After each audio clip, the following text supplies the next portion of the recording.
the City of Angels is black and gold. You are listening to the Heart of LAFC podcast. And now, Joseph Zacher.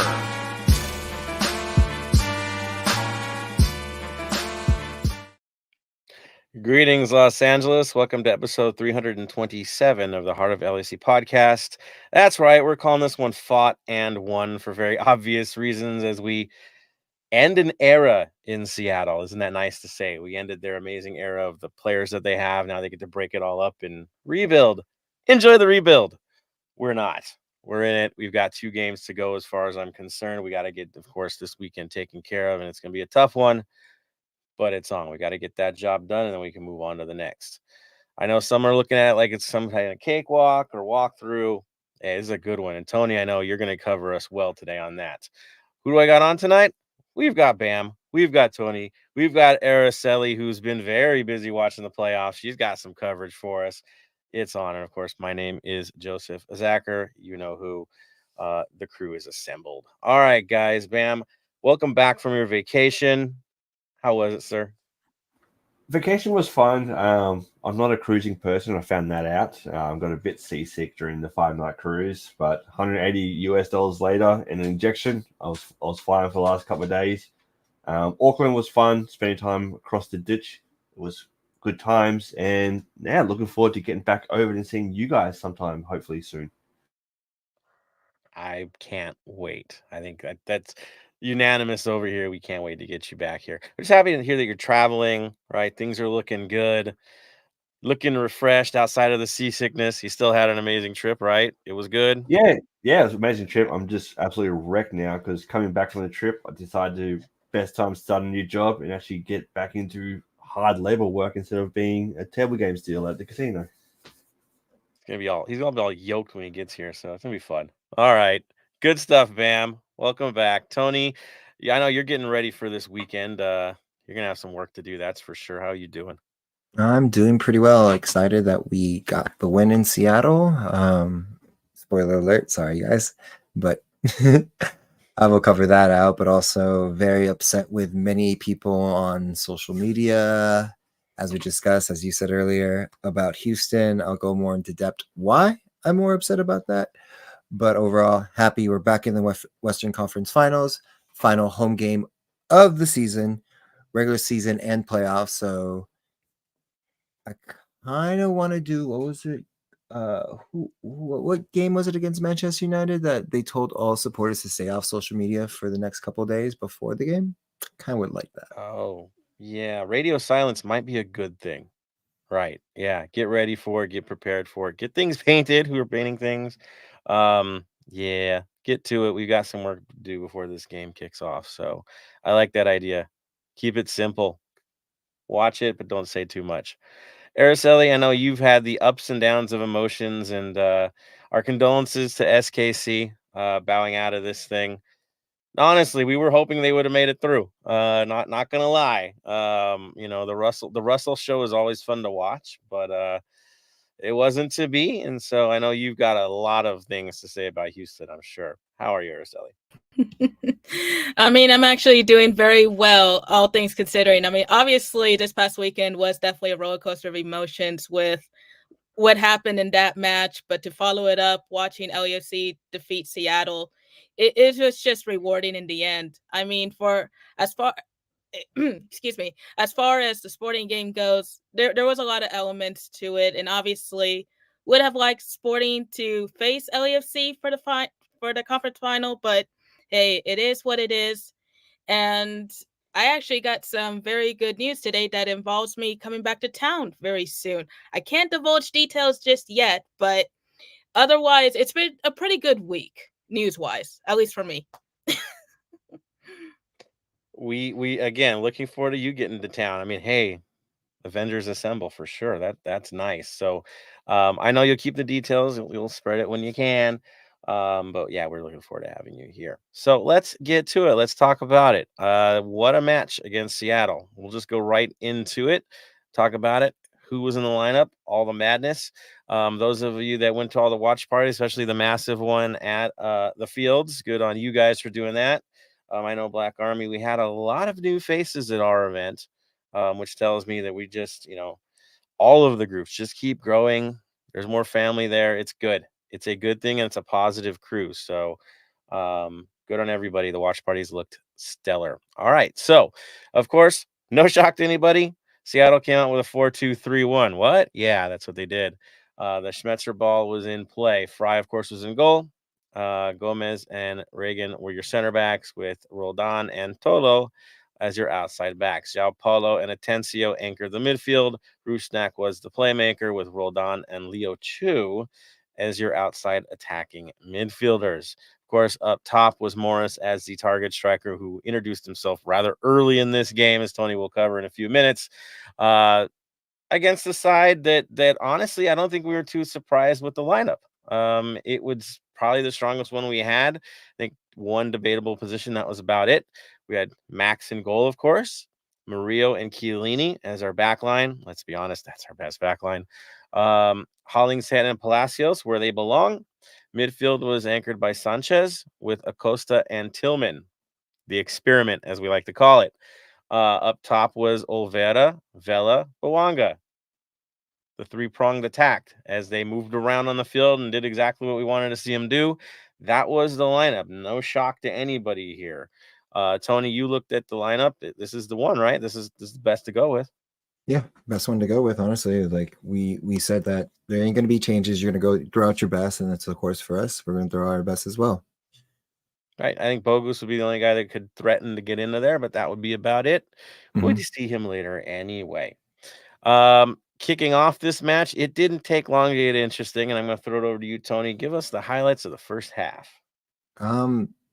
Pretty much it was the Max show for the first half. Yes, let's be honest, there is a goal that does matter that puts us through in, but at the end of the day, the first half is the Max goal. The most important save of the game. Max had many saves that game, but the most important save is in the 4th minute, where Max, pretty much Seattle's forward, burns Chiellini, one-on-one with Max, wide open net, and Max comes out and blocks that. If that goes in, we are talking about a different game altogether in the 4th minute, because it changes the whole game. Of course, a lot of crazy saves on both ends, but again, Max was the main one. And then with our own kind of breakaway left alone open, Bouanga on the left-hand side just takes it down the wing. And in the 30th minute, goal by our MVP, the Golden Boot winner, that man, Mr. Bouanga. Right. This should be MVP, but you know what? I think I value the Golden Boot over, a journalist vote, because it's hard numbers, right? You win it, you earn it. That's it. Nobody can debate it. Golden Boot's Golden Boot. So he proved it once again. I think he had one other chance before that I was kind of like, oh man, we let that one get away. But it didn't matter. And let's be honest, when he got that ball from that amazing Tillman pass, right, that was a great pass, great weight on it. Did you really think he was going to cut in the way he did? I mean, he had a lot of yardage to cover and men on him. Pretty insane goal to even go for it the way he did, and how powerful it was. Fry wasn't even ready for it, man. It was gorgeous. It was a great finish. I'll go to you, Bam. Your thoughts on the play itself, because it was a fine play, and the goal. Oh, it was a beautiful play. Huge props to Oliveira for leaving the ball alone. Yeah. The run pass, he could have taken the ball, he would have got tackled, and we lost straight away.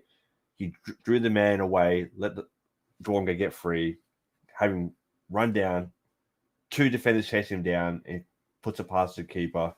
You can't do more than that, and it was the perfect way to get the goal. Yeah, counter, right? That's what we do. We kill teams on transition, and it's exactly what happened in this. I think the other eventful stuff probably was the cards and some of the rough stuff. I'll throw it back to Tony on some of those highlights, man. Let it rip. Some of the highlights for those cards. Well, it was the cards. All right, so we have to. This is another elephant in the room we have to digest. Again, Seattle can say whatever they want. We have had the same discussion in 2019 where there should have been some called fouls, but was not called. But at the end of the day, you're either on the right side of the ref or the wrong side of the ref. It happens on both sides. It doesn't matter. You just play the game. There was a couple yellow cards on both on their end, which should have been yellow cards.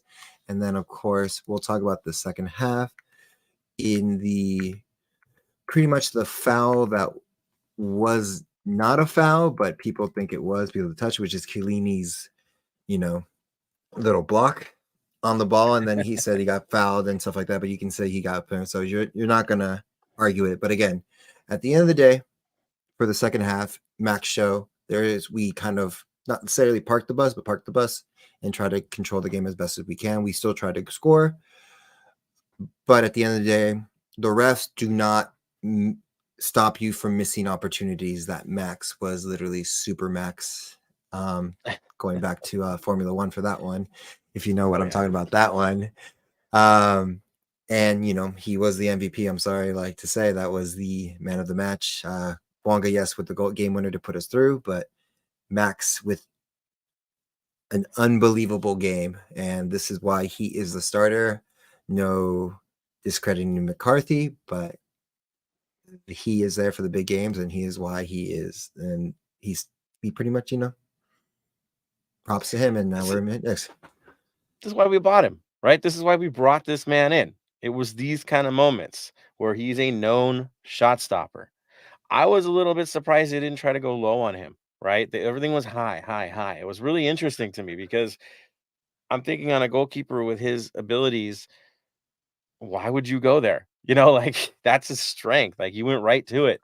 And he showed it. He wasn't diving early. He's not that kind of a goalkeeper. He stands you up.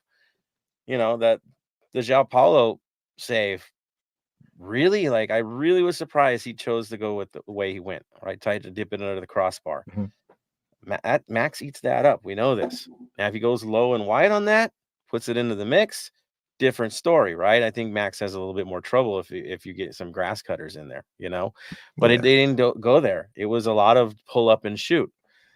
Fine by us. It worked perfectly for the system that we were playing in the moment, which, let's be honest, this is a new dynamic for LAFC. How many times have you seen these guys decide to drop in low? We don't drop in low. That's something that's a rarity for this side. And in this case, we did.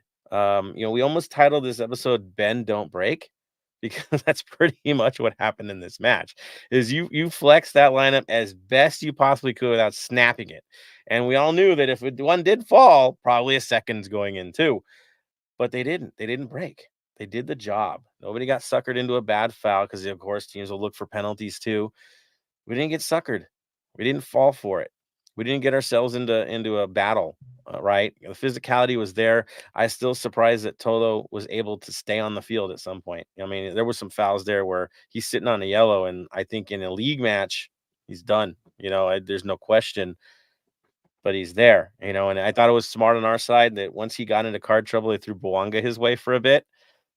Tempting. You want to hack him? It was smart from our side. There was just a lot of good decisions made in this game, and it paid off. Bam, I'll go to you. You're ready. Let it rip. Yeah. So going into this game, before the game started, I looked at our starting lineup, went, yep, best starting lineup that we have at the moment. I looked at the ref, went, Ted Uncle. Okay, this is going to be fun. Yeah. And it was. So I decided to put on a little bit of a wager at my local sporting agency and all that kind of stuff. Had a 4-leg wager. One leg that I thought was going to be a definite is the leg that fouled me. So I had LAFC to win, which we did. Dennis Bouanga to score anytime goal scorer.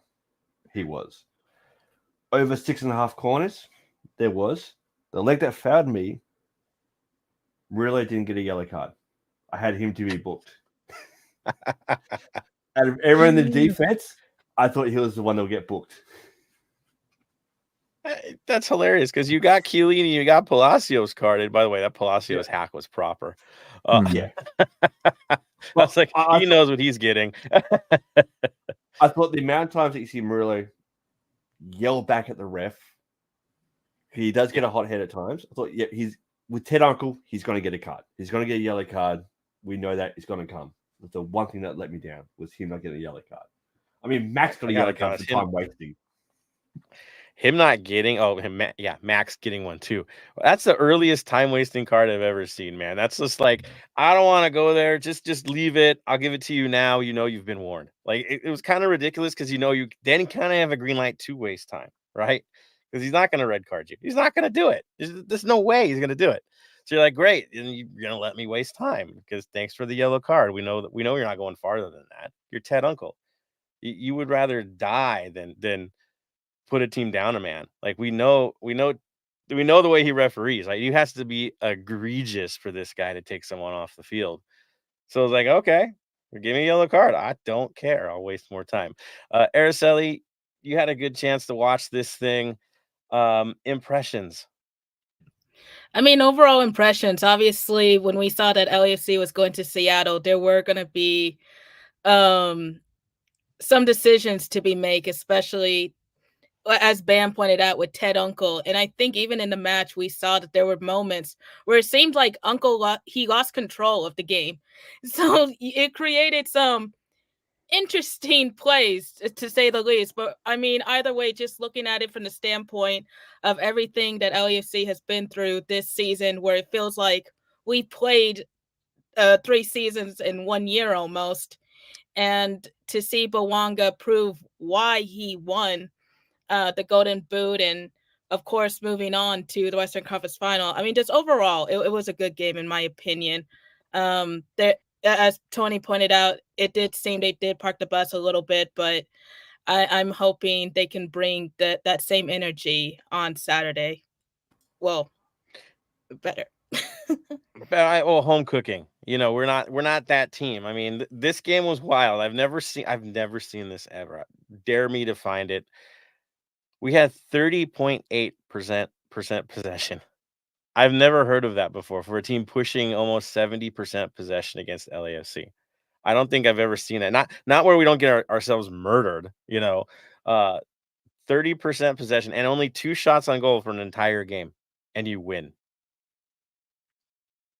It was almost as if they traded jerseys, because that kind of win is a classic Seattle win if they get a lead on you. Like, that is what they do, right? They bolt it down. You're not going to get it. They're going to try to get a second goal on a counter and grind you to death. That's Seattle's way. And you pretty much just beat them in their own style with their great generation of players playing their last hurrah, right? And you gave it back to them. It's poetic what we did. It really is. Is it pretty? No, it's effective, and it's playoff football. So, Tony, I'm going to go back to you now that you gave us the highlights. Your impressions overall of this match? Heart rate is the best way to say this game.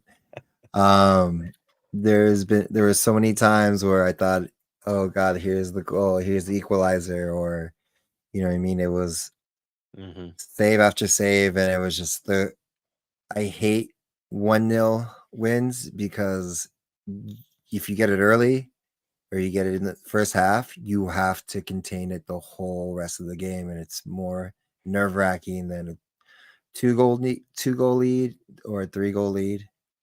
But overall, they played like we needed to play. We had revenge on our mind, and we still have, like I said, this was for home. This was for the playoffs, for the final home game, and then we're off to, as we found out, Ohio if we win tomorrow's game, or Saturday's game. Tomorrow, if you're listening to this on Friday, either Cincinnati or Columbus, which it's cold either way. So, but like I said, Max, I was gonna say, but Max, he showed his like rehab coming back from that injury, last MLS Cup final, from that coming back stronger. It looks like he's a better keeper. He finally got all the cobwebs out. Again, Bawanga showing us why he should be the MVP. I understand, Cincinnati, this is their first actual big season, so let them get all the praise, because I'll leave that I for need smoke. another time. We need smoke, but I'll leave that for another time until I talk about that. But overall, we move on. We focus on Saturday, and let's just keep this momentum going. Yeah, I mean, it's been good. It's been good. We haven't lost in a while. That feels nice, especially with the long break and how they came out from that break. It's good news. It's showing a healthy team all the way across the board. I know Chiellini is good and taped up in training, but he still looked fine. Yes, he got torched early. Who doesn't get torched against Morris on turf when you're not used to it? Pretty much everybody. But then he adjusted to the point where he was then playing mind games and got a cheap yellow card against Atencio. He got comfortable, right? They got used to it. It worked itself out. This is those grinder wins. We need to win ugly sometime too. We can't always be that team, so that's fine. That's good news. Now, negatives from the match. I don't think we can go too heavy with the negatives this time. We really can't. Outside of not having enough possession in the match, you expect it in their house. You did the job. You got it done. The supporters looked amazing. You guys look strong. Can hear you. It's good. Very good. And we walk away. The rivalry renewed, as we said last week. And we'll see the new face of the Sounders. I mean, talking about new face, they're gonna have new logo, new everything next year. With a shaken up roster. So their story changes now. That's done. We continue on. Looking across the way, of course, like I said, the game is in Ohio. I know Tony mentioned the cold weather. Hey, if I can get there, we can get there, and I can get there, I'm going, right? 55 degrees looks like it'll be the high for the day of the final. Yeah, baby. And Sunday potential sleetish rain. I don't know. It looks gross. Have fun with that, Californians, if we get to go there. So Columbus, Cincinnati. I honestly would rather me face Cincinnati if we can get that far, knowing, I mean, if you really look at the stats, you don't want to deal with Columbus right now. And if we get that far, we'll talk about that. But that's where I'm at right now. Let's just get through tomorrow. Let's get through the game tomorrow for some of you listening on the pod. Because that's the story and that's the preparation. All right.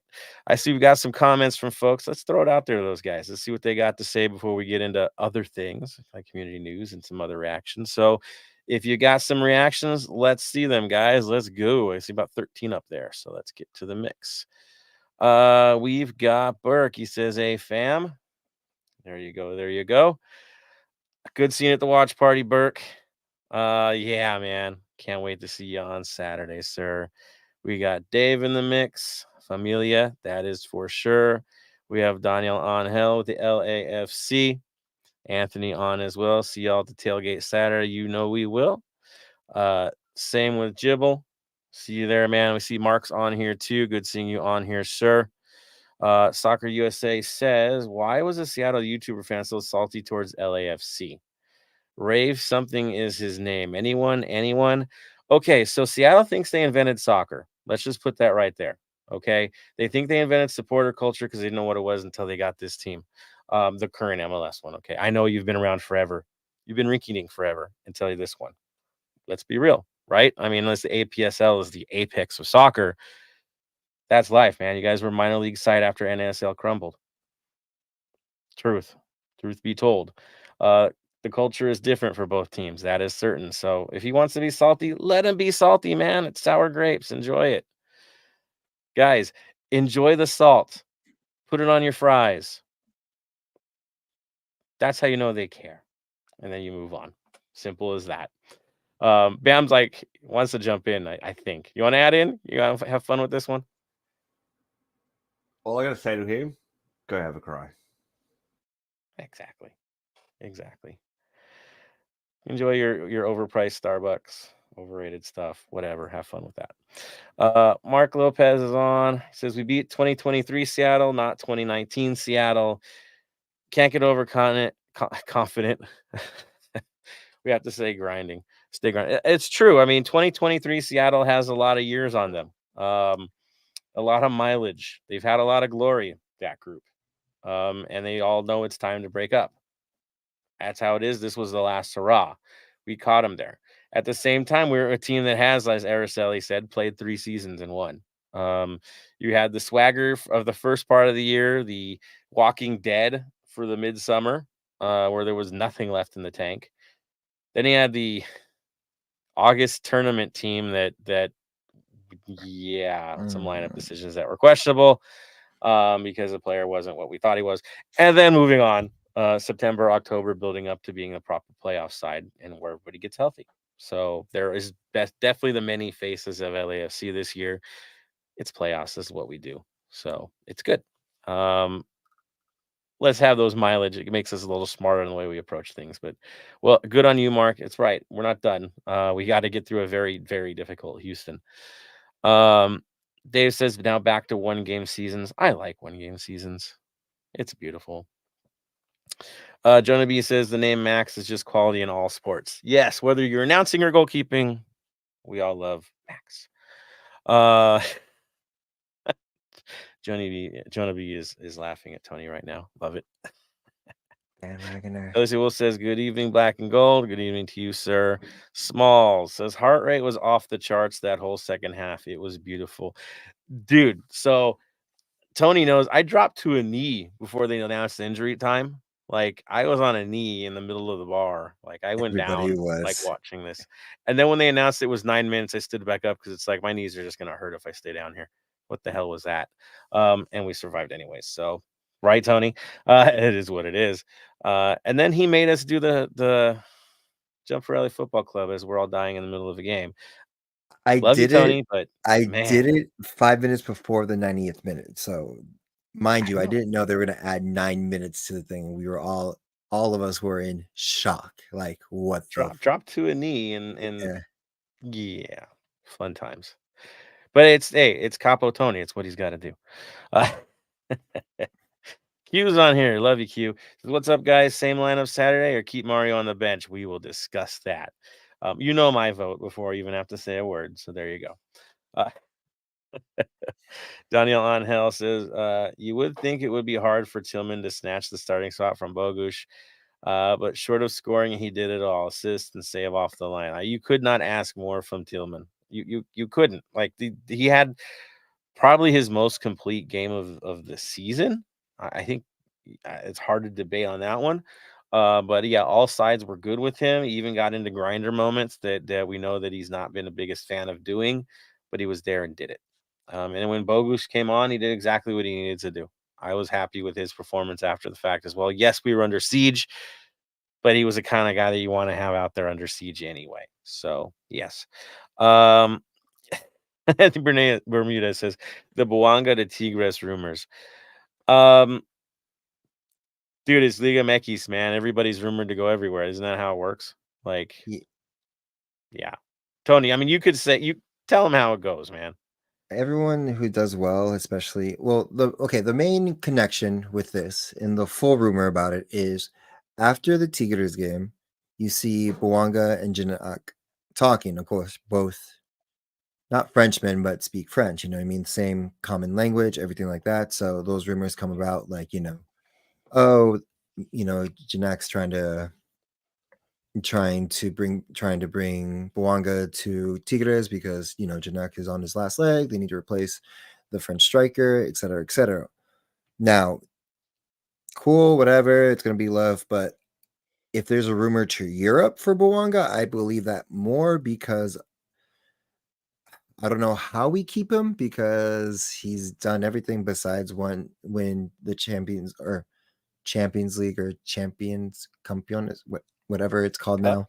Yeah, Champions Cup here in North America. So him going to Europe would probably be a better move since he's still young. Like, he's still, you can see, still producing on the high level, even top 10 in all of the world for scoring this season, this year. Anybody from Cincinnati on that list? No. Again, those that do. Not that get voted for, those that do. Yeah, dude, Boanga to Tigres, I mean, why would he do that? That's a sidestep, honestly. Maybe the money would be better, but it's still a lateral movement. I know, Liga MX, it's still lateral. it's not that big of a jump, right? Not where you're going to be seen by everybody. Going back to France to a bigger team in France would be a bigger deal, especially one that could challenge for Champions League. So that I could see happening. Bundesliga possibly. I would believe it if I saw that pop up.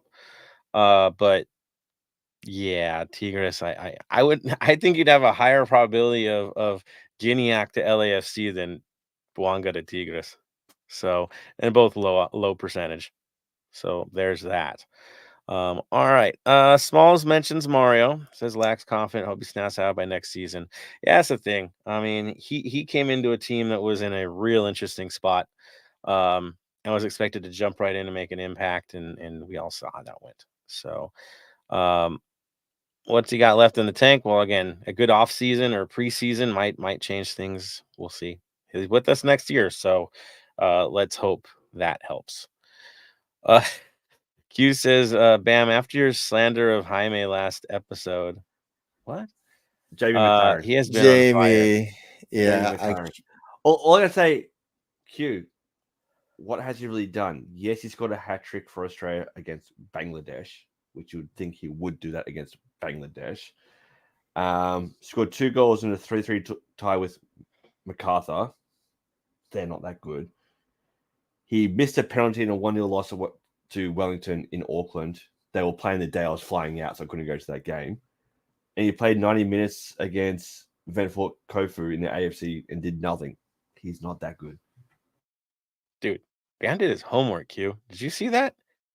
He had minutes and moments, man. Like, I don't mess with Bam on these sorts of things. I know better. he knew them. Yeah. He'll take you to school, man. He's got his points. It's amazing. It's amazing. Dave.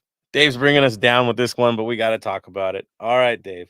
It says Cheeky leaving. Say it ain't so. I mean, honestly, dead honest, I thought we were getting rid of him last year. I think the club thought we were moving on and making some dough off this guy last year, and it didn't happen.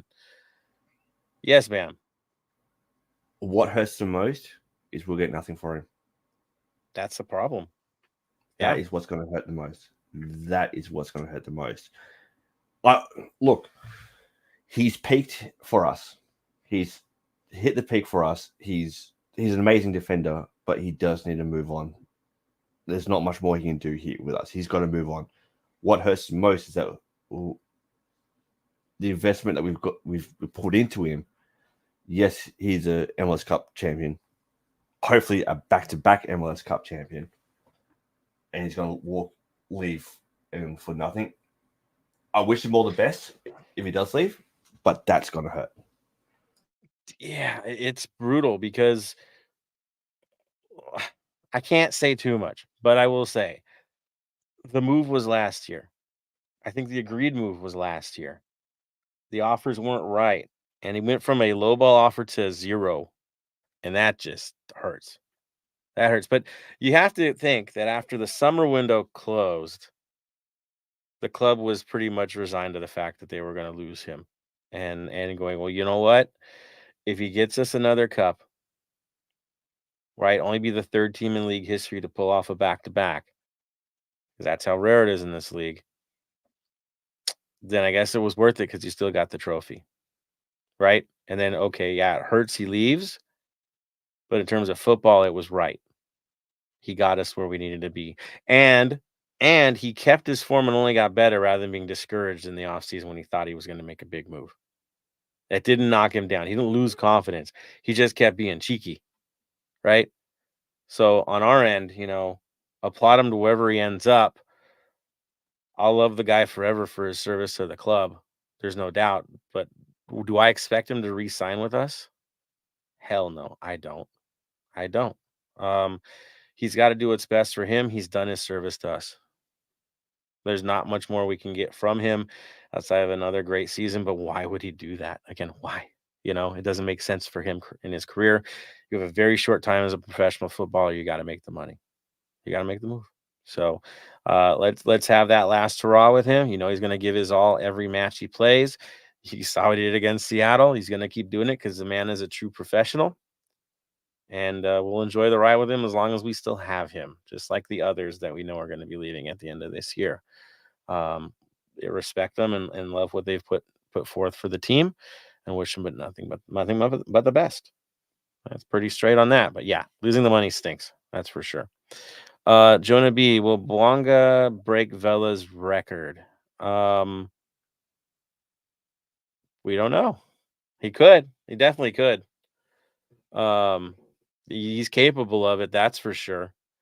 I mean, I was going to talk about the debate on the goal scoring and where these guys are at. Now, here's something that's trippy to me. Bouanga had 24 goals this year. How many were penalty kicks? 4. So that means he had 20 goals from the field of play. Now, if he became our primary kick taker, right, on penalties, he would have had, what, like 8 this year? Somewhere around there? Now, where is he sitting? Next year is going to be a different story. We got him one more year, it looks like. Definitely records could be broken with a different target, a different group of players around him.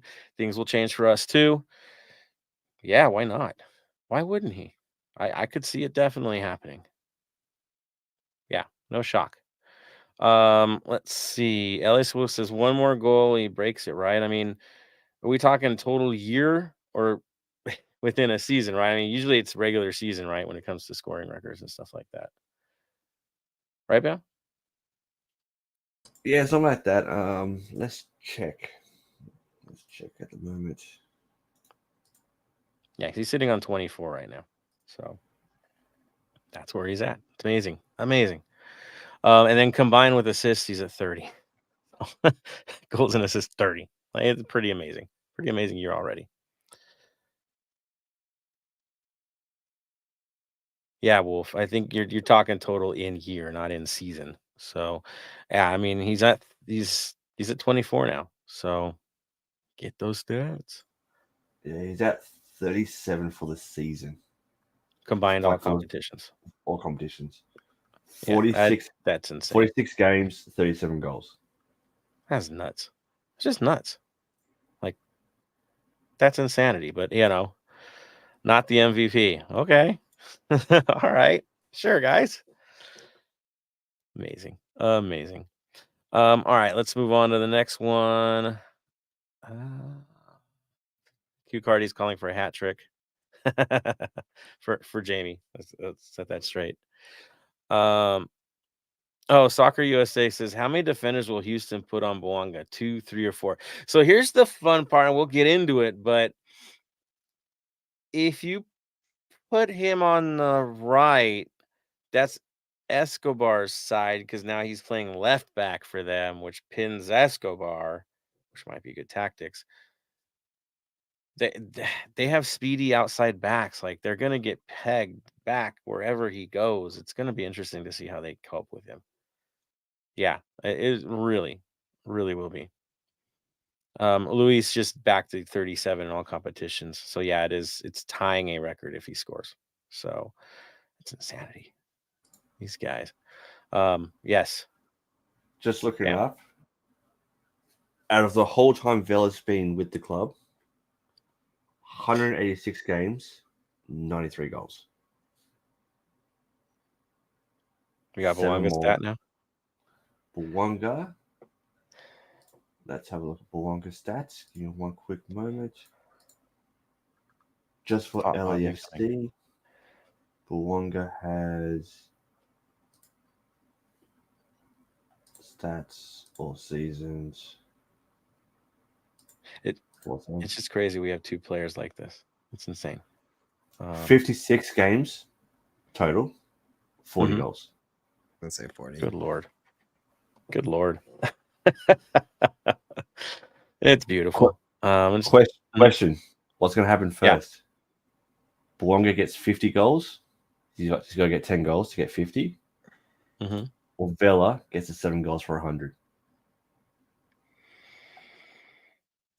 Vela 7 to 100 next year because he resigns with us. I'm going there. We shall see. We shall see. I'll just call it right now. I think he's coming back. Wolf says crack, exactly. Wolf says Escobar will break down on Bouanga. Don't believe he'll keep up the pressure. No, because we all know Escobar, right? There are some health things with him, right? He can't get into a battle like that. He can't. So you're gonna take turns on this guy. Olveda's gonna take turns on him too. You can peg him back, because if you do let him run free on you, you're in trouble. We know Escobar's style. If you let him have the freedom, it's gonna be tough. It's gonna be real tough. Arroyo says in one season. Yeah, so it's the season record. So there you go. We're one away from tying it. So let's get a brace this weekend. What a beautiful moment that would be. Just saying. Wolf says Vela said that he would take a pay cut just to retire to LAFC. So if he's saying it, then have confidence, people. I'm praying for it. That's for sure. We want to see it right with him. Let's go. This year makes it that much better. So, all right. Good stuff, guys. Those are the comments for now. We'll hit you back later as well. All right, let's move on. Of course, we're not covering any more Sounders. We're done with those guys. We're moving on to the next. Community news. Let's go to Tony. What you got, man? Tailgates, and also the day after a nice event with Kellen Acosta and AIM. But of course, since it's Saturday, tailgates are back on. The final tailgate of the season for LAFC and ourselves, because it is the final home game.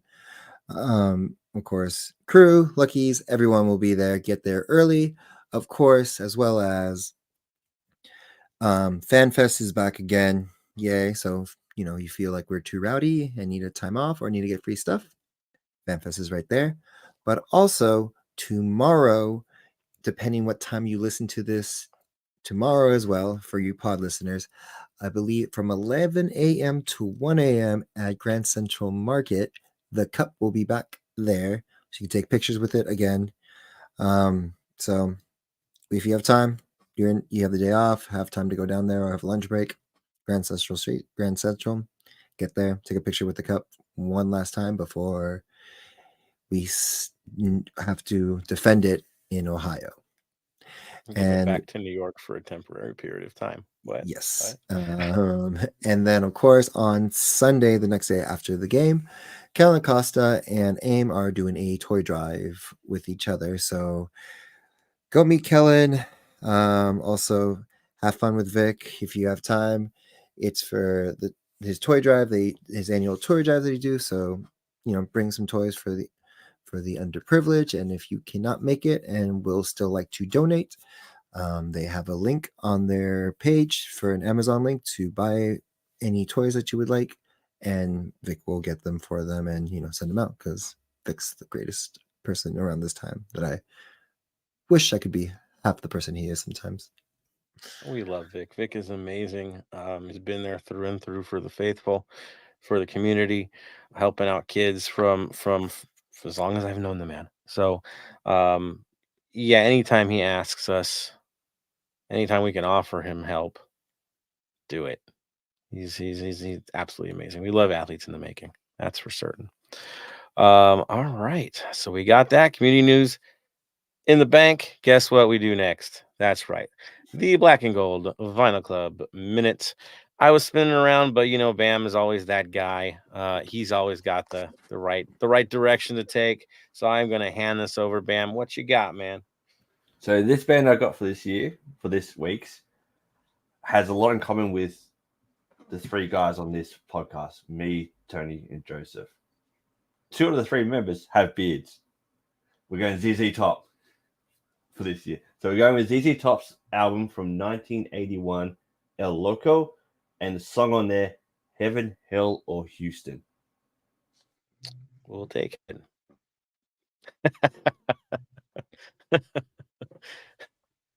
That's their option, man.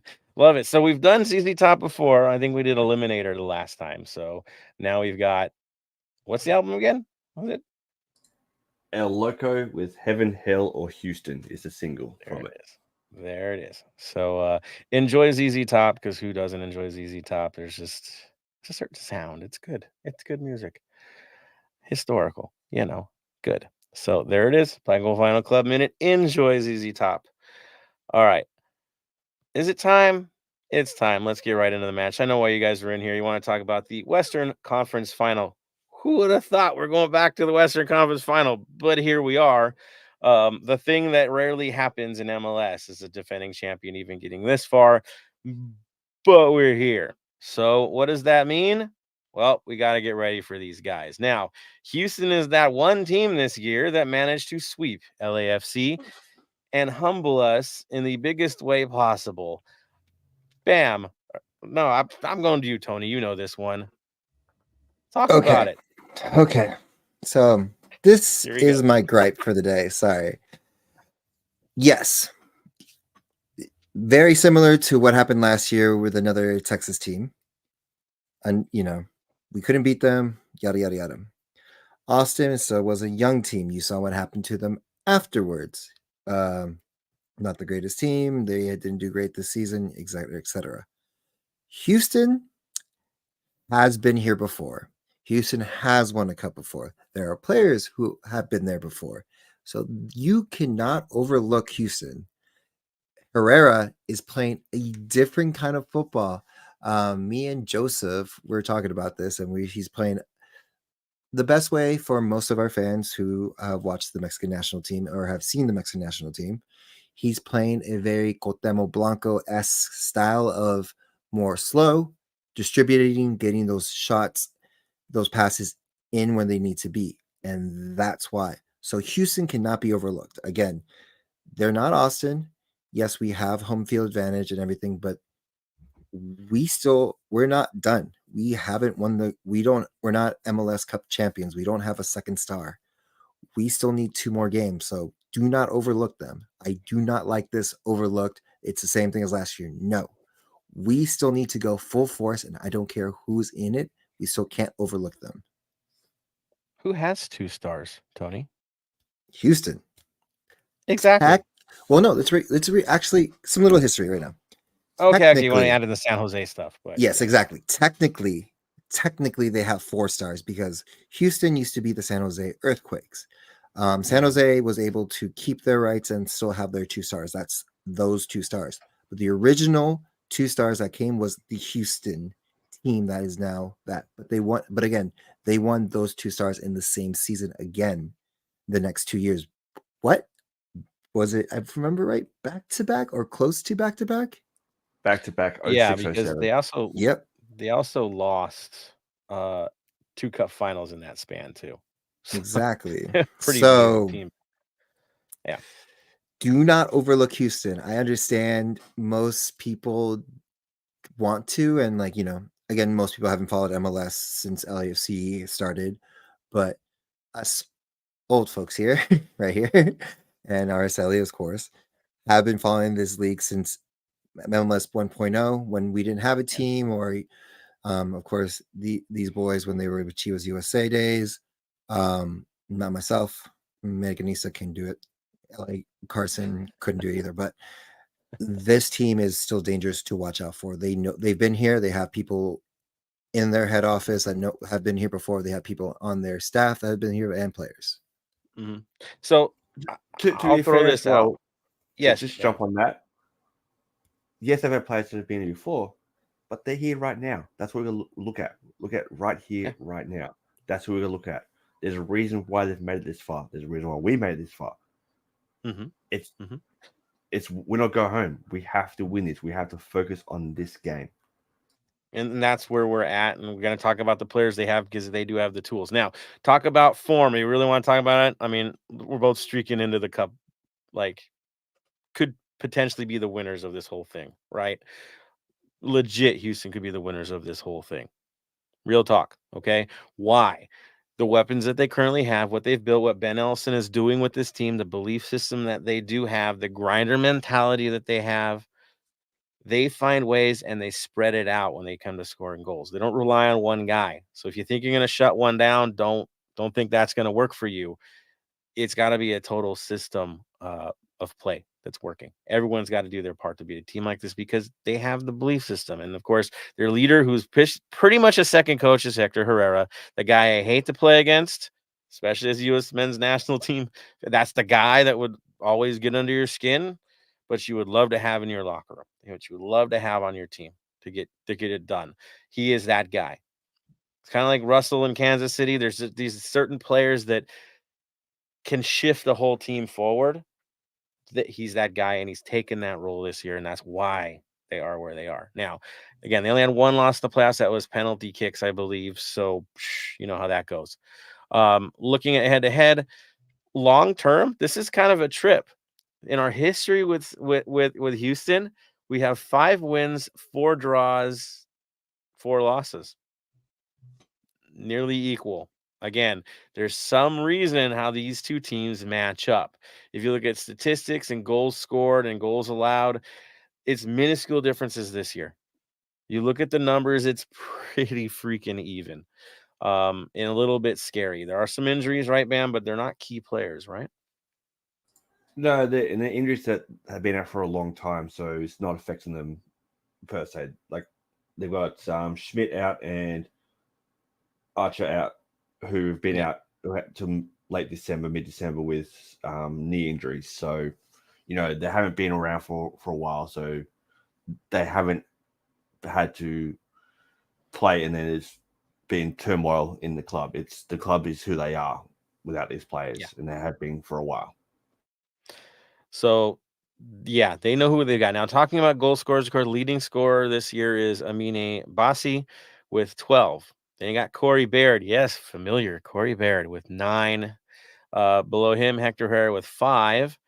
Nelson Quinones with 4. And then I'm going to count this 1, 2, 3, 4, 5, 6 guys with 3 goals.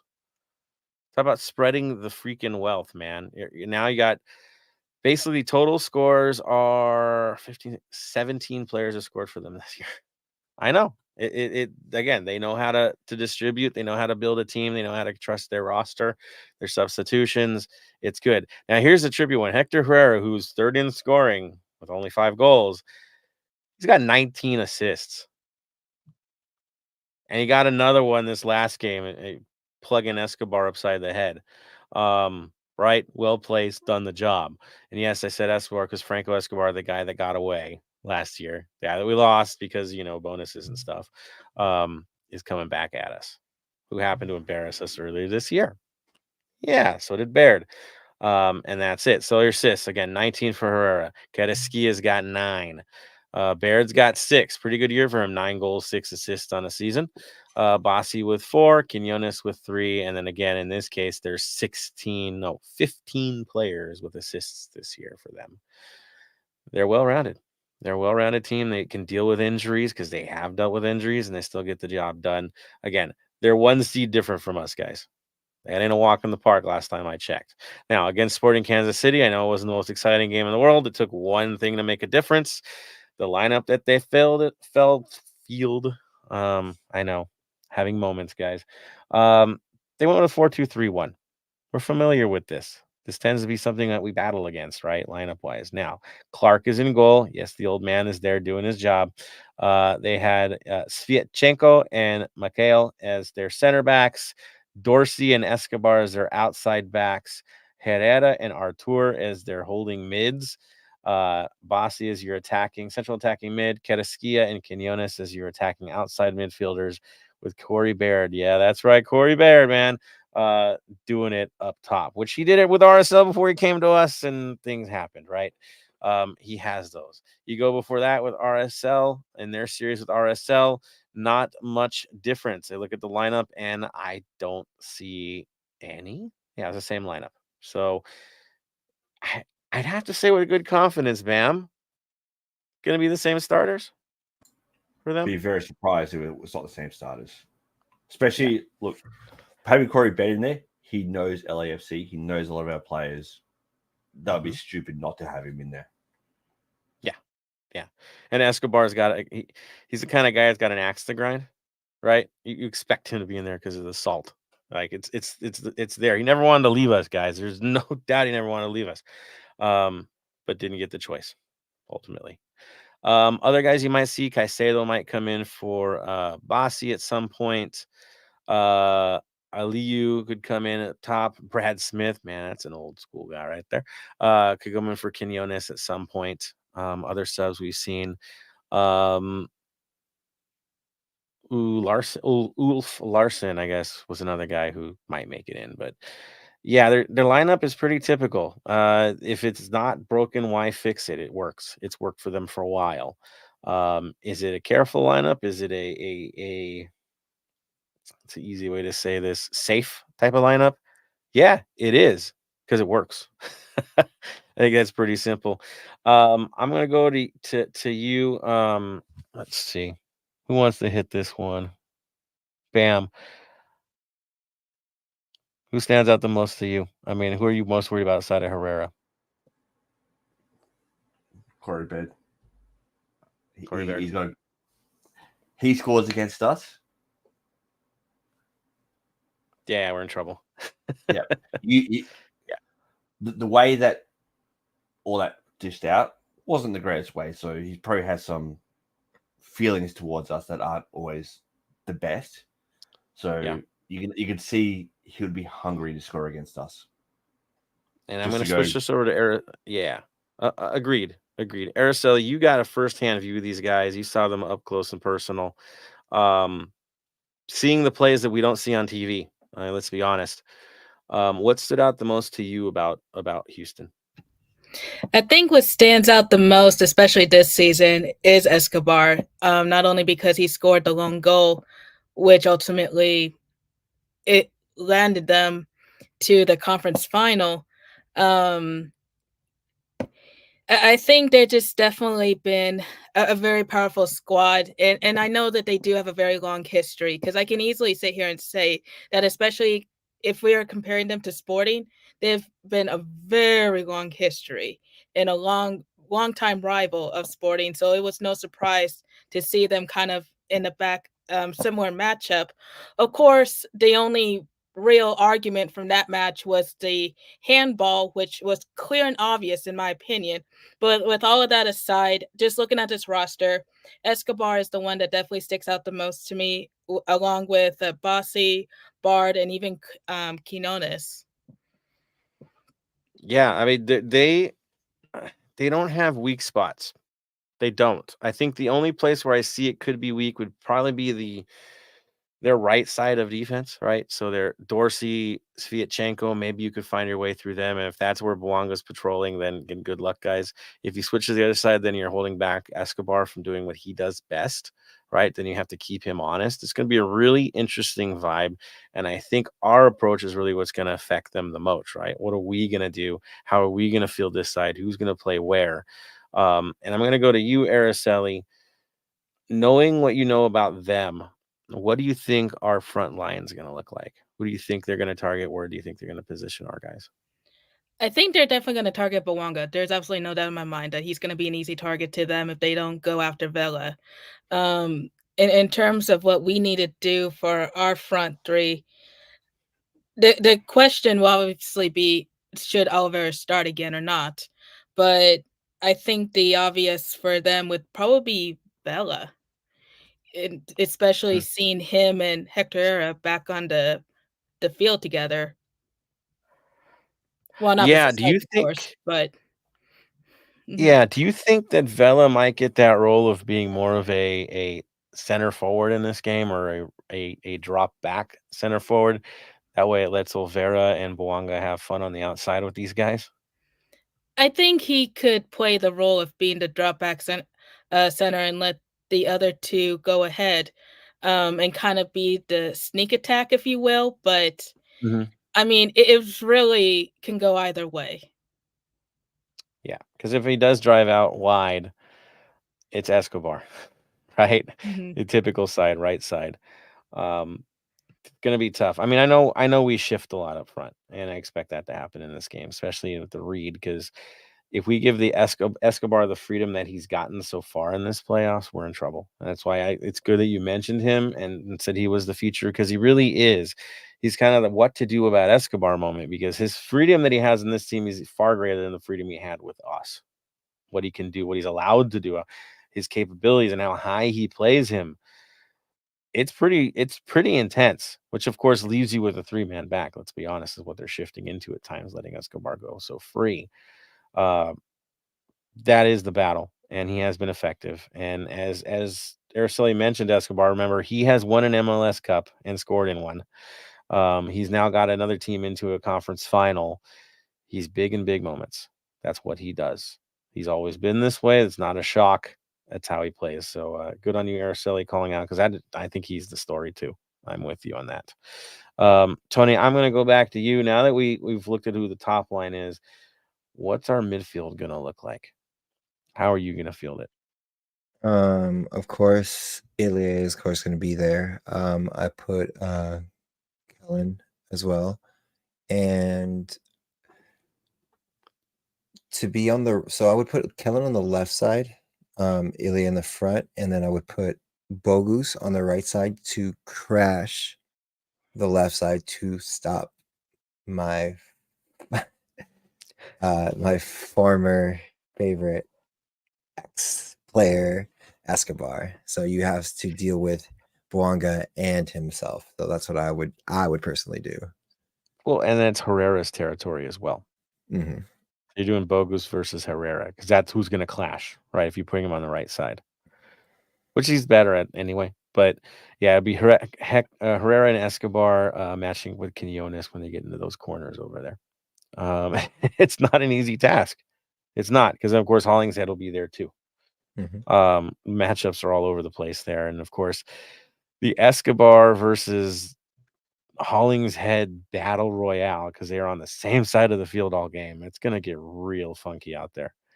Talk about freewheeling players doing the exact same thing. You've got it, and they're on the same freaking side. That should be fun. That should be entertaining. I'll go to you, Bam, now talking about the back line. We know it's Hollingshead. We know it's Cheeky. Your center backs, how are things looking for you?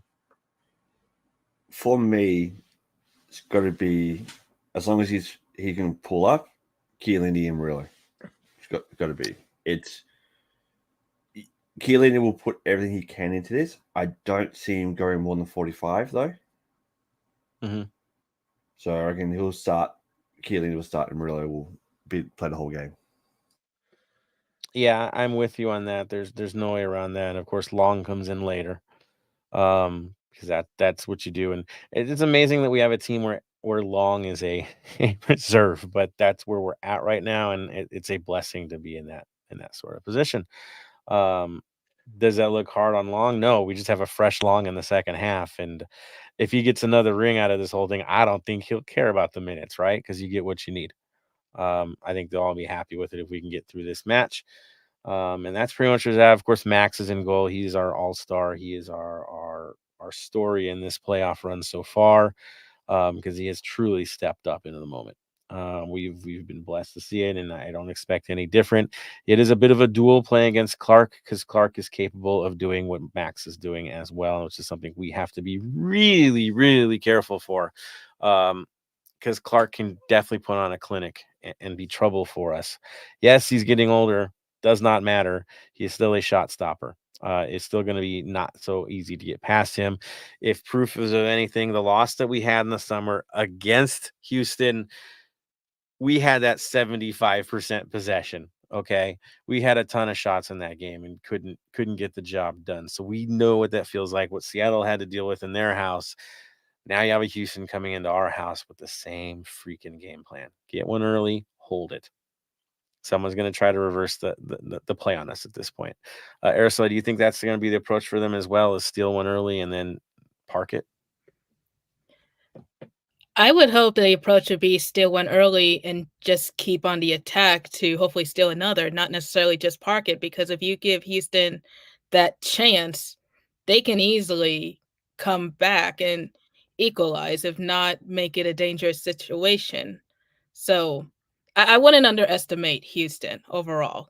I would want to Not at all. see LAFC stay on the pedal throughout the whole match if they're able to. Yeah, and we have to. I mean, we're going to be going at it. I don't think we ever stop. Even if we get a lead, we're never going to stop. It's not how we play at home. But for them, I mean, if they get the first goal, we're in a bit of trouble here. I think that's where the trouble goes, is if we let something go slip on us, it's hard to beat Houston with a lead. Bam, your thoughts on the approach and what to expect? I expect a hard-fought match.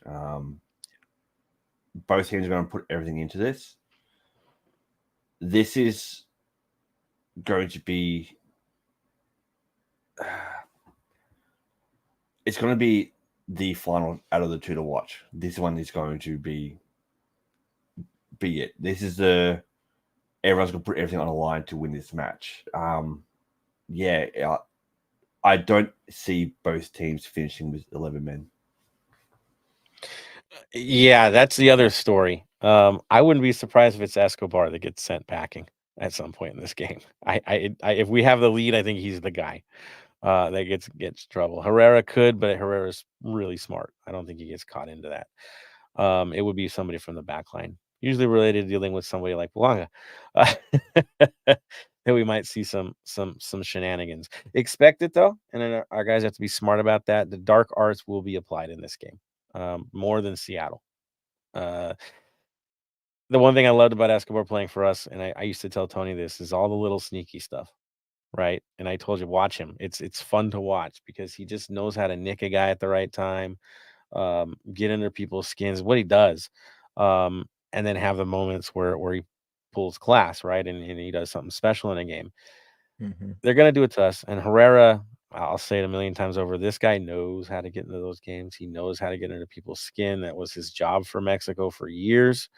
It's his job for Houston now, on top of being the assist man, is he knows how to get people riled up and get them off their game. And don't let it pass Houston if that's what they do in this, and we get into this slog match that lacks flow. It's going to be tough. Now, Bam, I know you were looking at the referee for this match. I want to give you a chance to talk about him and our not so great record with him, and maybe talk about that chippiness. Go for it, man. Yep. So, cast everyone's minds back a few times. We've got Victor Riveros for this game again. We've had 4 wins with him. We've had 5 losses if you count the Club America friendly Leagues Cup, whatever you want to call it, game that we lost on penalties. He's got a very punchable face. Things get very chippy with him, and it's the saving grace is that we do have a fairly decent VAR for this one.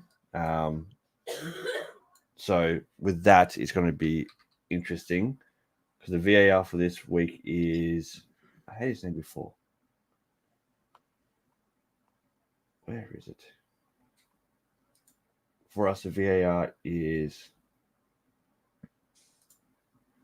Now you're going to be slow, aren't you? It's one of the more well-known referees, isn't it? Yeah. Yeah. Pretty good record, too, with him. So, going blank Drew on the Fisher. name. He's looking it up. Who is it? Drew Fisher. Okay. Yeah. So, this is going to be interesting. The 4th official. Guess who's got to stand between the 2 coaches for this game? Ted Uncle. Nope. Not Elfat. Yep. Of course it is. Why wouldn't it be? The man who was in the middle for the last final will be the man, quite literally, in between Ben Olsen and Steve Tirandolo. It's not like Ben's going to go attack somebody. It's actually a really nice guy if you meet him. Bulldog when he had a uniform on, though. I ain't gonna lie. Yeah. But that being said, though, with Victor Rivas in the middle, it's going to get chippy out there. Both coaches are going to go to Elfath wanting no explanation. So he's going to be a busy boy. Chirp, chirp, chirp. Yeah, he's going to have a fun day. That's for certain. I'm going to call it a person on the bench or the coaching staff, not necessarily head coach, maybe assistant coach, goalkeeping coach, something like that, will get a yellow card this match. Oh yeah, that's for certain. Someone's got to do some advocating for the team. I could be one for each, really, because it's going to be that chippy. So good call on that. All right then. So we've got that covered. You know what to expect from these guys. Like I said, and like Tony says a million times over, this ain't a cakewalk. If you've booked your flights to Ohio, you might be premature. Trust me, I've been tempted to buy them already. You're not alone in that. But dude, confidence in your club, I guess, right? You're gonna buy your plane tickets ahead of time. It's not gonna be easy, guys. It's not a walk in the park. Yes, we're at home, but the one team that swept us this year, it's this one. It's the one that got us. So, revenge on the mind, guys. Let's win it when it counts most. All right. So there is that. I know there are a few more comments. See about 3 of them in waiting. I'm just going to jump right over there right now and get to those guys before we wrap this bad boy up and get ready for the game. All right. What do we got? We've got Wolf says, hopefully Vela turns up the heat because of HH. Of course, Hector Herrera. I expect Vela to crack one in. If Vela scores first, Houston will have hands full trying to control 10 and 99 because they will throw everything at 99. That's where Oliveira gets open, guys, and does something special. So look for that. These are the kind of games where an odd player is the ones of the story. Of course, our favorite odd player, of course, is Brian Hollingshead. If this was ever a game where he would do something, that this is the game. It would make sense. What Will said, memo signed. Jose Ortega, I like where your ass is. Let's show on Saturday, forever faithful. And that's how it's got to be. Give everything you possibly can, whether it's the North End or elsewhere. Give everything you possibly can. This is the last home game of the year. No matter what, this is it, guys. We will not be in the North End together going crazy for a match until next year. This is it. This is where you give everything you have because you're going to have a nice long rest, except for you crazies if we can get to the next round. This is it. This is it. So give everything you possibly can. And Velez is on the right track. He says, wear the home jersey. Let's black out BMO or BMO, I should say. And that's right. Blackout is in effect. Keep the green ones home for this one, guys. Let's go all black. Soccer USA need an entire BMO LAFC chant again. I think we'll get it if we're doing what we got to do. I like it. And Soccer USA. Yep, we got you, man. Well said. All right, those are our comments that I see, which of course brings us to, oh yeah, that's right, wrapping things up, calling it and getting ready for the game because, Tony and I got some work to do in the next 2 days. Yeah, it's on. Let's go. So let's get our I know, Tony, you'll be fine. I'll go to you first. You can give your final thoughts, man. Go for it. Final thoughts is, of course, be safe this weekend. It's going to be a crazy party, of course, in the beginning, but also remember to save all that energy for the full 90 plus minutes that we're going to be in there. I want that stadium to rock. I want the neighbors to hear us for one last time before the season ends.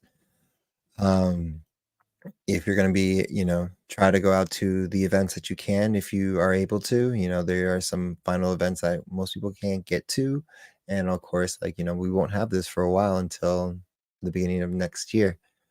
Of course, I'll transition this to Bam. Of course, what we always say, talk to your buddy because why, Bam? Mental health matters. Remember, it's okay to not to be okay. Check in on your mates. If they check in on you, just talk to them. Talking helps a lot. Just be there, listen to them. Sometimes you just need to vent and let people vent. Now, going into this weekend too, before our match, it is the Eastern Conference Final. If you're late to the tailgate and all that, because you're watching that, go for it. Obviously, there'll be people with updates during the tailgate letting you know the scores. But the main thing is, go hard this weekend. It's the last time at home in the North End. I don't want to hear any voices on Sunday. On Sunday is when you rest your voice. Saturday, you lose your voice. That's it. Give your all.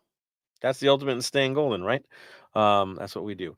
Araceli, final thoughts. My final thoughts for this weekend, really just go out there, have fun, be loud, enjoy each other's company. And like I've said all year, really, at this point. It's just really just be safe and look out for each other, and just please don't be stupid, regardless of the result.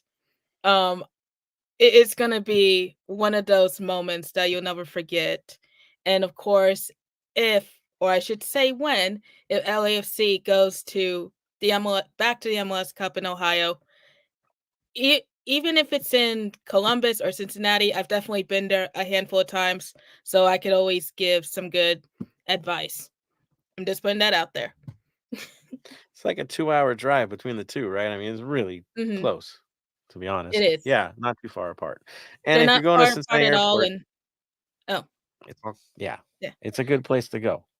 And I Right? was just going to say real quick, looking at the weather, it's about 55, 56 degrees in either city, which I'll just put this out there. To me, that's warm, okay? I know for you guys, not so much. But to me, right now, it's like 30 degrees and raining over here. I want the 56-degree weather. I'm just saying.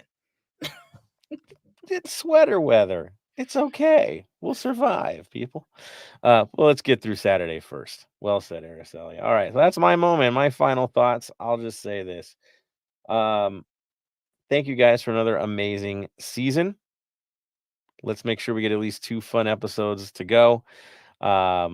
Give everything you got. From what I understood, they are trying to get the game on, the Eastern Conference game on, from either the tailgate or Pepsi Plaza, or even inside the stadium as we get to go in early. We'll see how that works out, but they're trying to do that. I hope that is what happens. That is the plan. So if you're going there, go early. You're not going to lose anything.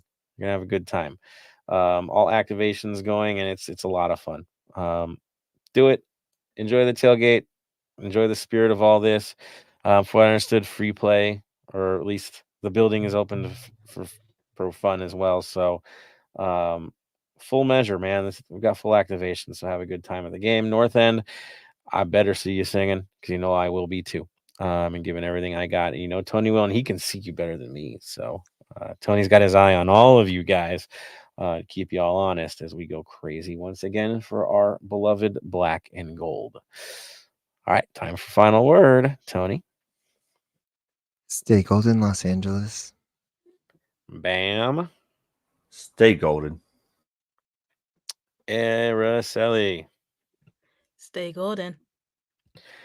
And for me, to all of you, stay golden, Los Angeles.